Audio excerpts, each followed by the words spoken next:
नमस्कार. नमस्कार सर.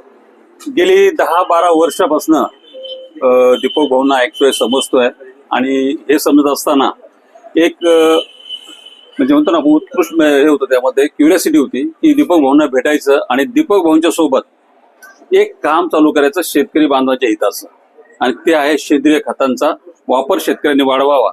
आणि दीपक भाऊच्या व्हिडिओतनं, त्यांच्या शेतकऱ्याच्या भेटीतनं वारंवार एक मेसेज आमच्यापर्यंत पोहोचत होता की रासायनिक खतांना फाटा कसा द्यायचा, रासायनिक खतं कमी झाली पाहिजेत, शेतातली विषारी जे काही घटक आहेत ते कमी झाले पाहिजे. म्हणजे थोडक्यात आम्ही जे ऑब्जेक्ट घेऊन म्हणजे 18 वर्षापासून मार्केटला आम्ही पण फिरतोय, तो ऑब्जेक्ट दीपक भाऊ गेले 10-12 वर्षापासून माझ्या याच्यामध्ये होता. आणि मला एक क्युरियोसिटी होती की दीपक भाऊनं कधी भेटावं, आणि आज तो योग आला. योग यायचं कारण असं आहे का जैविक तंत्रज्ञानाच्या माध्यमातून दीपक भाऊच्या हाताने आमच्या सोबत सहकार्याने असं एक कार्य करायचं आहे की ज्या ठिकाणी उत्पादन घटत चाललेलं आहे ते वाढलं पाहिजे, रासायनिक खतांचा वाढता वापर कमी झाला पाहिजे. यासाठी आज योग जुळून आणण्याचा प्रयत्न आम्ही केला आणि दीपक भाऊंच्या भेटीसाठी आम्ही आलो आहोत. तर दीपक भाऊ, तुमचा हे योगदान जे आहे आणि ते आमच्यासाठी आमच्या बरोबर सहकार्यात कुठेतरी उपयोगी यावं, आणि यातनं शेतकऱ्यांच्यासाठी एक कॉस्ट ऑफ प्रोडक्शन म्हणजे उत्पादन खर्च एक जर सीमित राहिला आणि उत्पादन किती वाढू शकतं याच्यावरती आज तुमच्या बरोबर सहकार्याने शेतकऱ्यांच्या पर्यंत पोहोचण्याचा आमचा आज एक प्रयत्न आहे, आणि त्याकरता आम्ही आज तुमच्या भेटीत आलो आहोत. निश्चितच सूरजजी काजे साहेब आपल्या कामाची दखल त्यांनी घेतली आणि आज विशेष हे दोघं जण आपल्याला भेटण्यासाठी, आणि येणारा जो काळ आहे रासायनिक खताचे, कीटकनाशकाचे आणि तणनाशकाचे जमिनीच्या आरोग्यावर होणारे विपरीत परिणाम, पर्यावरणावर होणारे विपरीत परिणाम याबद्दल त्यांनी आपलं मत जाणून घेण्यासाठी आज ते ह्या ठिकाणी आलेले आहेत.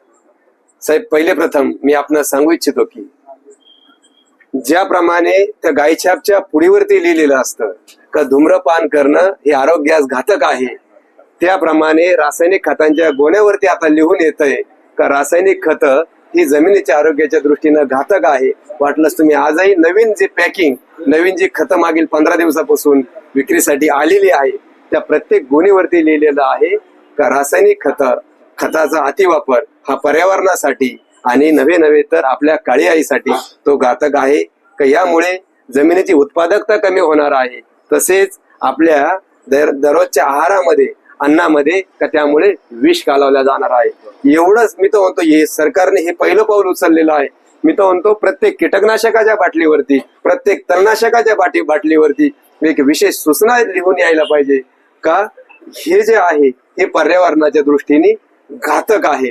तर कुठंतरी अधिक जनजागृती व्हायला या मार्फत एक सुरुवात होऊ शकते. साहेब, तुम्ही आणि आम्ही लहान असताना 80च्या आसपासचे ज्यांचे जन्म आहे, आपण जिल्हा परिषदेच्या शाळेमध्ये सर्व शिकलेलो आहोत. तर शाळेपुढे असणारा आड असेल, विहीर असेल, हापशा असेल, त्याचं पाणी आपण सर्वजण पिऊन मोठे झालेलो आहोत. परंतु आज तुमच्या तिथं किंवा माझ्या तिथं ज्यावेळेस लेबर कामाला येतं शेतीमध्ये, तर त्यांना पिण्यासाठी वेगळ्या पाण्याची व्यवस्था आपल्याला ही करावी लागते. नाहीतर मागील 10 वर्षापूर्वी, 12 वर्षापूर्वी दांडाने विहिरीचं वाहत जाणारं पाट पाणी असेल, पिकाला जे पाणी असेल त्याला उटी लावून आपण गुडघ्यावर बसून सगळे ते पाणी पित होतो. तर ही धोक्याची घटना कशाची आहे? रासायनिक खताच्या अतिवापरामुळे. ज्या वेळेस आपण रासायनिक खताचं शिफारसीत मात्रेपेक्षा जास्त मात्रा त्या पिकाला देतो, त्यावेळेस मोठाले पाऊस होतात किंवा ते रासायनिक क्षार पाण्याबरोबर वाहत जातात. मग ते पाण्याचे जे स्रोत असतील, विहिरी असतील, ओढे असतील, नाले असतील, पिकांनी घेतल्यानंतर जे क्षार, जे रासायनिक घटक जमिनीच्या पोटात तसेच राहतात, ते वाहत जातात आणि पाण्याच्या मुख्य स्रोतामध्ये ते मिसळतात. आणि परिणामी मग ते जे पाणी आहे, जे का आपण म्हणत होतो की ह्या विहिरीचं पाणी मी 15-20 वर्षापूर्वी पित होतो, आज ते पाणी पिण्याच्या लायकीचं राहिलेलं नाही. याचं कारण क्षार जमिनीत कुठून आलेले नाही, क्षार आपण जमिनीमध्ये खताच्या स्वरूपात टाकलेले आहे. आज ही समस्या पाण्यावरती आहे. म्हणजे भविष्यामध्ये सरकार पाणी जोड प्रकल्प करील, नद्या जोड प्रकल्प करील, बांधापर्यंत चाऱ्या जातील, सीलबंद पाईपांनी आता निळवंडेचं पाणी प्रत्येकाच्या वावरापर्यंत पाईपलाईन टाकून दिलेलं आहे, प्रत्येकाच्या बांधापर्यंत पाणी जाणार आहे. परंतु खराब झालेलं पाणी जमिनीला भरण्याच्या लायकीचं राहील का नाही ही भविष्यात मोठी धोक्याची घंटा राहणार आहे. तदनंतर साहेब आज ही समस्या पाण्यावरती आहे, ही समस्या साहेब पुढील वर्षी 50 वर्षानंतर ही समस्या जमिनीवर सुद्धा येणार आहे. आज रुंद पानाचं पीक केल्यानंतर त्याच्यात अरुंद पानाची तणनाशकं मारली जातात, अरुंद पानाची पिकं केल्यानंतर त्यात रुंद पानाची तणनाशकं वापरली जातात. जमीन तीच आहे, एका जमिनीमध्ये वर्षात आपण 3 पिकं घेतो, म्हणजे 3 वेळेस पिकं बदलून तणनाशकं बदलून जमीन तीच असताना 3 प्रकारचे तणनाशकं एकाच जमिनीत वापरल्या जातात. मला सांगा काय परिस्थिती त्या जमिनीची असेल. वारंवार वर्षातून 3 वेळेस एकाच जमिनीत एकाच भौगोलिक परिस्थितीमध्ये जर 3 वेळेस वेगवेगळ्या तणनाशकाचा जर वापर जर झाला तर पुढील 50 वर्षानंतर गवताची काडी सुद्धा उतरताना या ठिकाणी नाकीदम आपल्या येणार आहे. तर ही समस्या पुढील 50 वर्षानंतर ही जमिनीवरती येऊ शकते की जी आज पाण्यावरती येऊन थांबलेली आहे. तर या व्हिडिओच्या माध्यमातून मी आपणास सांगू इच्छितो की जीवाणू संवर्धन युक्त जी खतं आहे, जीवाणू संवर्धनाचा वापर वाढला पाहिजे. ऑर्गॅनिक कार्बन जमिनीचा वाढवण्यासाठी सेंद्रिय खताचा, कंपोस्ट खताचा वापर हा वाढला पाहिजे. यासाठी आपल्याला रासायनिक खताला एकदम कमी करा असं म्हणणं थोडंसं आता धाडसीचं होईल, परंतु त्याला कुठंतरी फाटा द्या.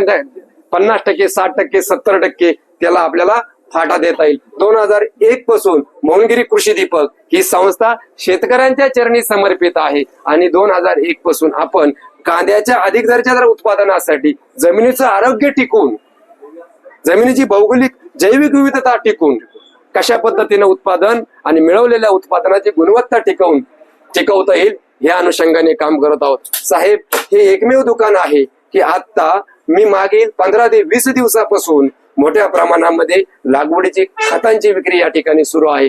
यामध्ये आपण मागील 15-20 वर्षापासून मग जो रासायनिक खताची शिफारसीत जी मात्रा आहे त्याचा डोस निम्म्याने कमी करतो आपण आणि त्या जोडीला आपण वापरतो नायट्रोजन, फॉस्फरस, पोटॅश म्हणजे NPK, कॉन्सो, झिंक सोल्युबल बॅक्टेरिया, त्याच्यानंतर तुमचं मायक्रोरायझा आणि ट्रायकोडर्मा याचा वापर कांद्याच्या लागवडीला करतो. आणि मग पुढचा जो खुरपणीचा जो डोस आहे तो सुद्धा आपण शिफारसीत मात्रेच्या अर्धा घेऊन त्याच्याबरोबर योग्य मायक्रोन्यूट्रॉनचा वापर, योग्य सेंद्रिय खताबरोबर त्याचं सिलेक्शन करायला सांगतो 8 ते 10 दिवस आणि नंतर तो डोस आपण खुरपणीला टाकायला सांगतो. याचे इतके उत्कृष्ट रिझल्ट मिळतात का त्या कांद्याची टिकवण क्षमता तर वाढतेच, शिवाय उत्पादकता सुद्धा वाढलेली आपणास पाहावयास मिळालेली आहे. तर शेतकरी मित्रांनो, येणारा काळ हा कठीण आहे, जमीन तीच आहे, पिकं बदलत आहे, आपण निघून जाणार आहे, आपल्या जागेवर पुढची पिढी येणार आहे, परंतु तिची जैविक विविधता टिकली पाहिजे, तिची उत्पादकता ही टिकली पाहिजे आणि ही जबाबदारी ही तुमची माझी नाही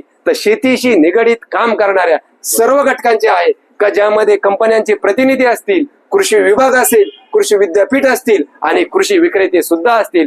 कारण ज्या वेळेस कृषी विभाग तुम्हाला कृषी निविष्ठा विक्रीचा परवाना देतो त्या दिवशी खऱ्या अर्थानं तुम्ही कृषी विस्तार शिक्षण प्रभावीपणे ते काम पार पाडण्याची जबाबदारी म्हणजे कृषी विस्तार कार्यकर्ता होण्याची जबाबदारी सुद्धा कृषी विभाग तुमच्यावर लादत असते. आणि मग एक सामाजिक बांधिलकी म्हणून व्यवसाय करत असताना या सुद्धा गोष्टीकडे आपल्याला कुठंतरी लक्ष देऊन आपल्या काळ्या आईची कूस कशी समृद्ध करता येईल ही सर्वांची जबाबदारी आहे. साहेब, तुम्ही आले त्या निमित्ताने ही इतगुज घडली आणि माझ्या अंतकरणात लपलेली तळमळ त्या निमित्ताने प्रवाहित झाली, त्याबद्दल खूप खूप आणि धन्यवाद. एक सांगाल की मी आज असं मला वाटलं की मी अगदी योग्य ठिकाणी योग्य वेळ दिलाय.